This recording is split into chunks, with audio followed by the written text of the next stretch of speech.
Hello guys, మనకి ఇంగ్లాండ్తో first test day 3 complete అయిపోయింది కదా. మరి డే 3 కంప్లీట్ అయిన తర్వాత మన వాళ్ళు 96 రన్స్ లీడ్లో ఉన్నారంటే దానికి మెయిన్ రీజన్ ఎవరన్నా ఉన్నారంటే అది బుమ్రా అనే చెప్పాలి. ఎందుకంటే బుమ్రా కనుక 5 వికెట్ హాల్ తీసుకోకపోయినట్టయితే సినారియో వేరే విధంగా ఉండేది. అయితే మరి 5 వికెట్ హాల్ తీసుకున్నాడు కదా, మరి దీంతో ఎటువంటి రికార్డులు బ్రేక్ అవ్వలేదా భయ్య అంటే ఖచ్చితంగా రికార్డులు బ్రేక్ అయినాయి. సో వాటిలో 2 రికార్డులు కనుక మనం చూసుకుంటే, ఫస్ట్ ఇప్పటి వరకు మనకి ఏషియన్ బౌలర్స్లో చూసుకుంటే ఎవరో కూడా విదేశాల్లో 150 వికెట్స్ తీసుకున్న సందర్భం ఎక్కడా కూడా లేదు.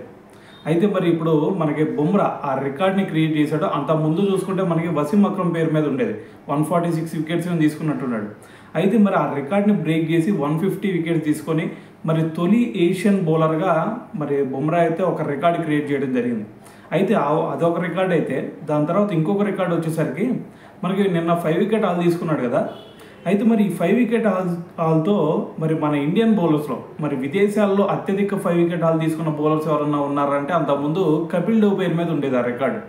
అయితే అంతకుముందు కపిల్ దేవ్ ఏకంగా 12 టైమ్స్ 5 వికెట్ హాల్ తీసుకున్నాడు.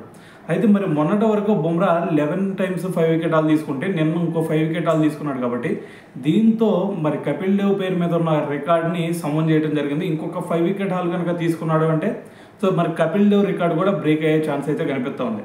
సో మరి ఈ లిస్ట్లో కనుక మనం చూసుకుంటే ఫస్ట్ మరి వీళ్ళిద్దరూ ఎవరు కపిల్ దేవ్ అలాగే బుమ్రా వీళ్ళిద్దరు కూడా 12 టైమ్స్ విదేశాల్లో 5 వికెట్ హాల్ తీసుకున్నారు.